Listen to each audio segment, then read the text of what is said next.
En la mayoría de los casos, la confianza y la obediencia se imponían a través de la disciplina violenta, al ser este el método más recomendado, incluso aunque el amo no disfrutara con ello. Solo así se conseguía el propósito de doblegar la mente y el cuerpo de los esclavos a los deseos del amo. Pero eso fue precisamente lo que le sucedió al emperador Adriano, de quien se cuenta que en un ataque de ira le clavó un instrumento de metal a uno de sus esclavos, pero en el ojo. Cuando se enteró de que aquel había perdido el ojo a consecuencia de la herida, lo mandó llamar y le dijo que a manera de disculpa le podía pedir un regalo que se equiparase a su dolor y a su pérdida. El punto diferenciador con la esclavitud colonialista moderna es la total falta del componente racial. Los esclavos romanos podían proceder de África, Asia, Hispania, Britania.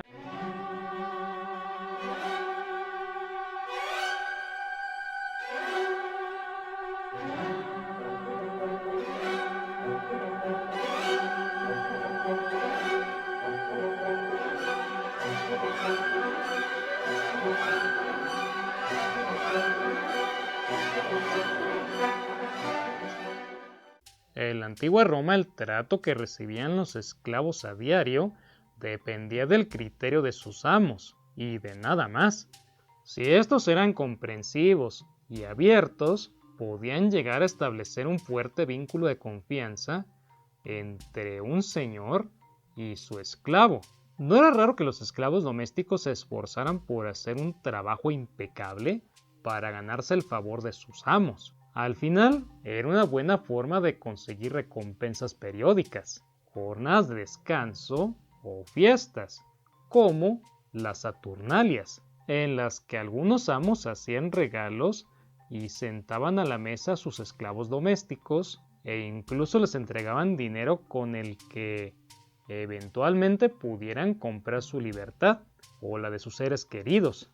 Muchos esclavos de buenas familias podían llegar a formarse una identidad social y cultural dentro del lugar en el que sirvieran, algo que podía prepararles para integrarse en la sociedad si llegaban a conseguir la libertad.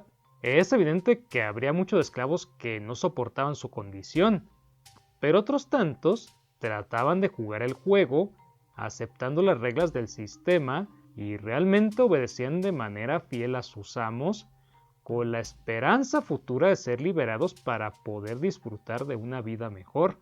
Estas situaciones se daban con más probabilidad entre los esclavos que servían en las casas pudientes de Roma o en la del propio emperador, puesto que al ser finalmente liberados poseían todos los conocimientos de los resortes internos de la alta sociedad para ascender como libertos o puestos de cierto nivel e influencia.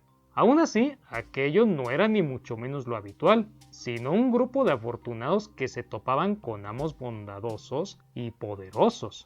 En la mayoría de los casos, la confianza y la obediencia se imponían a través de la disciplina violenta, al ser este el método más recomendado, incluso aunque el amo no disfrutara con ello. Solo así se conseguía el propósito de doblegar la mente y el cuerpo de los esclavos a los deseos del amo.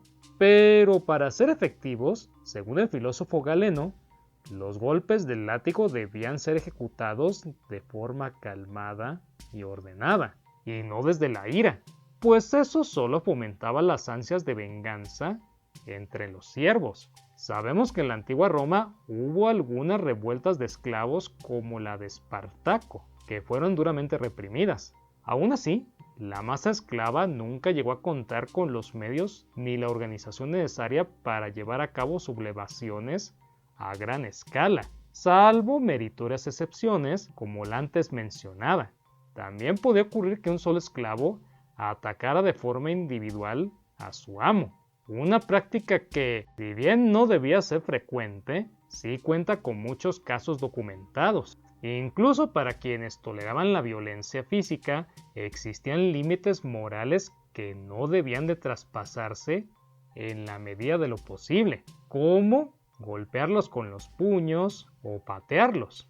Sin embargo, encontramos casos en los que la rabia hacía que los amos se desataran, aunque luego pidieran perdón a sus esclavos. Eso fue precisamente lo que le sucedió al emperador Adriano, de quien se cuenta que en un ataque de ira le clavó un instrumento de metal a uno de sus esclavos, pero en el ojo.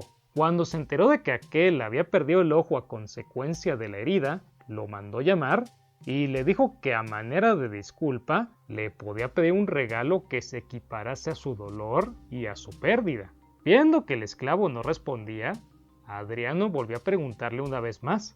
Entonces el esclavo, entre respetuoso y resignado, le pidió al emperador que le devolviera su ojo, que era lo único que para él tenía el mismo valor que su pérdida.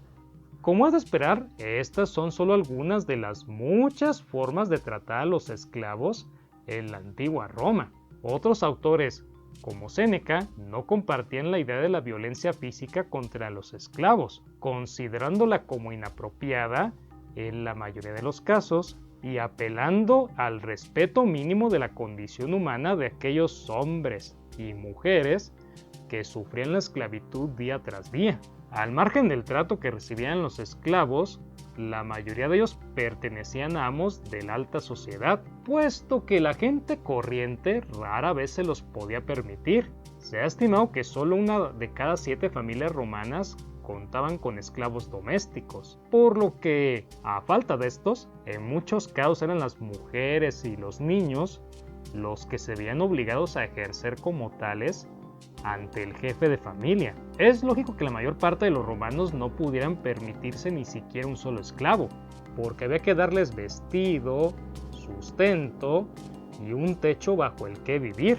Que los esclavos fueran vestidos no era un lujo, sino una necesidad para proteger lo que, ante la ley, no era más que una propiedad privada.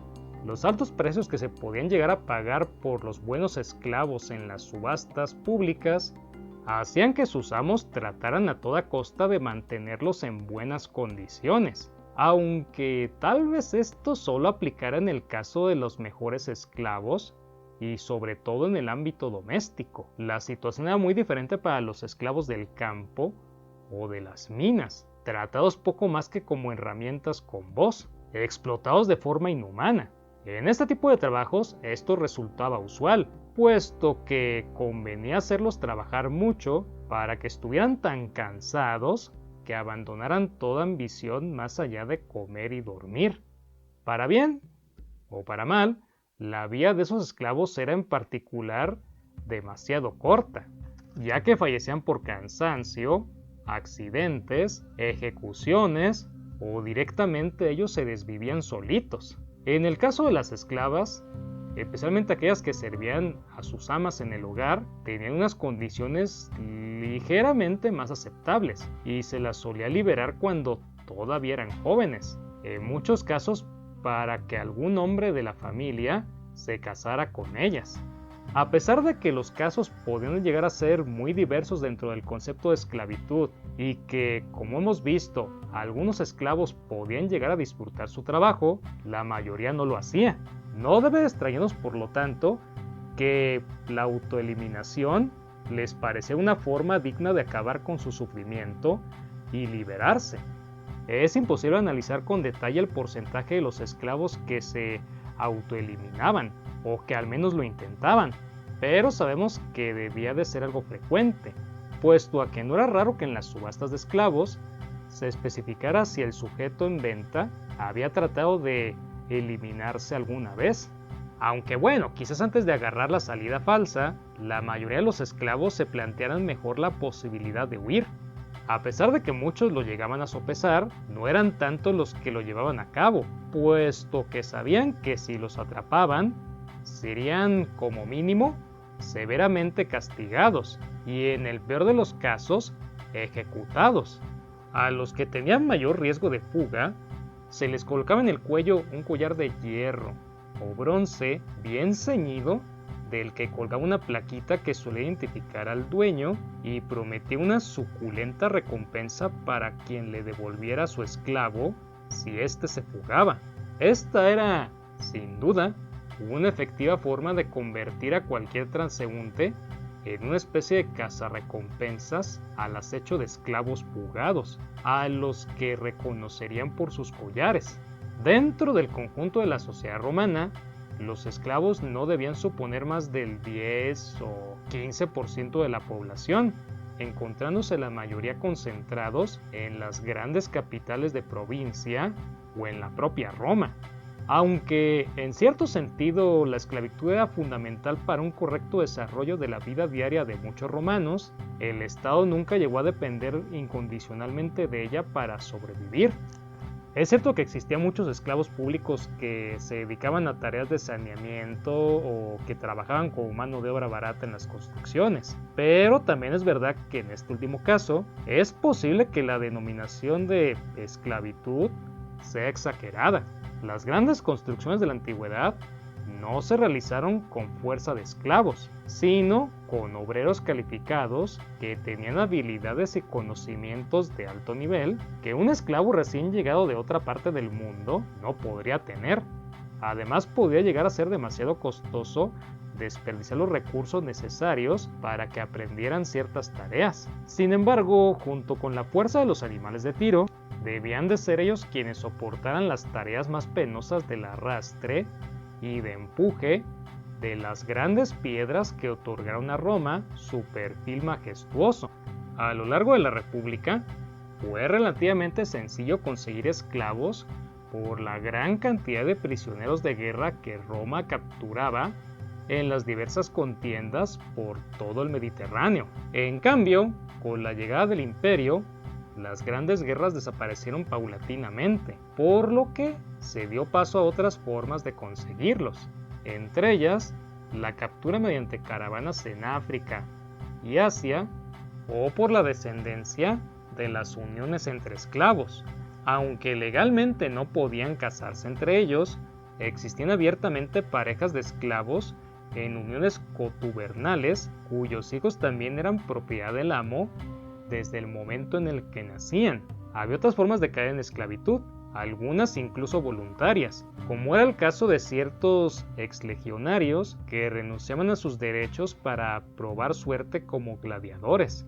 También a través del repudio de bebés por parte de las familias. Muchas veces eran recogidos por otras personas que los encontraban abandonados y acababan por ser criados como esclavos. Es cierto que por derecho, todo ciudadano romano mantenía su condición aún habiendo sido repudiado en su hogar, pero en la práctica era muy difícil demostrar que tenían un origen romano. A pesar de las valoraciones morales que podemos hacer de todas estas situaciones, la concepción que tenemos de la esclavitud en el mundo actual deforma nuestra visión de los esclavos en la antigua Roma. La presente situación de abolición y condena de la esclavitud en el mundo occidental frente a su preocupante crecimiento en muchos países en vías de desarrollo hace que la mayoría asociemos la esclavitud con la supremacía del primer mundo. Sin embargo, para entender realmente lo que significa la esclavitud que hemos conocido en este video, debemos hacer el esfuerzo de eliminar ese prejuicio de base. En Roma la esclavitud era un concepto asimilable a la domesticación de animales. Cubría una necesidad que se tenía y que no se podía o no se quería satisfacer de otra manera. Sin embargo, el punto diferenciador con la esclavitud colonialista moderna es la total falta del componente racial. Los esclavos romanos podían proceder de África, Asia, Hispania, Britania o de la propia Roma. Un amo y un esclavo podían compartir los rasgos de etnia y cultura y sociedad sin que ello supusiera un impedimento en sí mismo. Es evidente, por lo tanto, que en Roma no existía el concepto de superioridad étnica sobre personas de orígenes diferentes por su color de piel o su forma de vestir, a diferencia de la esclavitud moderna, en la que era conveniente afianzar la relación de la piel negra con conceptos malignos y pecaminosos. Sin embargo, tampoco debemos olvidar que, aún sin estos elementos, seguimos estando ante una concepción discriminatoria de la esclavitud, discriminación que también podía extenderse a los extranjeros.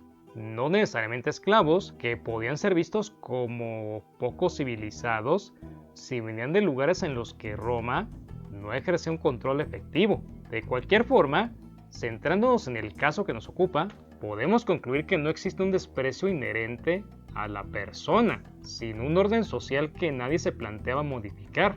De hecho, si un esclavo era liberado por su amo, se convertía en un miembro socialmente aceptado de la comunidad, sin mayores dificultades para conseguir vivir dentro de sus posibilidades y su dignidad como liberto.